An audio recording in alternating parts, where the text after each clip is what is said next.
पश्चिम बंगाल विधानसभेसाठी पहिल्या टप्प्याच्या निवडणुकीत संध्याकाळी 5 वाजेपर्यंत सुमारे 90% तर तामिळनाडू विधानसभेसाठी एकाच टप्प्यातल्या निवडणुकीत सुमारे 82% मतदान. बारामती विधानसभा मतदारसंघाच्या पोटनिवडणुकीत सुमारे 52% आणि राहुरी मतदारसंघात सुमारे 51% मतदानाची नोंद. देशभरातल्या रेल्वे मार्गांच्या आधुनिकीकरणामुळे रेल्वेचं अधिक जलद आणि खात्रीलायक जाळं निर्माण झालं आहे अशी प्रतिक्रिया पंतप्रधानांनी केली व्यक्त. जर्मनी दौऱ्यावर असलेले संरक्षण मंत्री राजनाथ सिंह यांनी विशिष्ट तंत्रज्ञान क्षेत्रात भारतासोबत संयुक्तपणे विकास आणि उत्पादन करण्याचं जर्मन उद्योजकांना केलं आवाहन.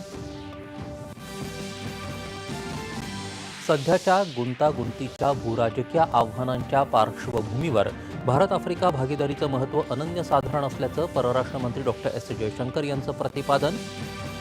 भारत आणि अमेरिका यांच्यातल्या बहुप्रतीक्षित व्यापार कराराला अंतिम रूप देण्यासाठीच्या वाटाघाटींमध्ये भारताच्या मर्जीविरुद्ध अटी लादणं अवघड असल्याचं अमेरिकेचं मत. अमेरिका इस्रायलच्या युद्धविराम उल्लंघनामुळे होर्मुझची सामुद्रधुनी खुली करण्यास इराणचा नकार. 2 मालवाहू जहाजांवर जप्तीची कारवाई. आणखी एका जहाजावर गोळीबार. जीवितहानी नाही. पेट्रोल आणि डिझेलच्या दरात वाढ होणार असल्याचं वृत्त पेट्रोलियम आणि नैसर्गिक वायू मंत्रालयानं फेटाळलं. इंधन दरवाढीचा कोणताही प्रस्ताव सरकारच्या विचाराधीन नसल्याचं स्पष्टीकरण. इस्रायल, बहारीन आणि कुवेतची हवाई क्षेत्र खुली असून इराणचं हवाई क्षेत्र अंशतः सक्रिय झाल्याचं आंतर मंत्रालयीन पत्रकार परिषदेत सचिवांनी केलं स्पष्ट.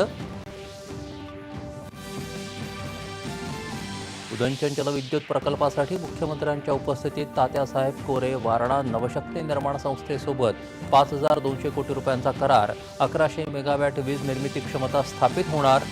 आणि येत्या 2 दिवसात कोकण, मध्य महाराष्ट्र आणि मराठवाड्यात तुरळक ठिकाणी पावसाची शक्यता. विदर्भात काही ठिकाणी उष्णतेच्या लाटेचा इशारा.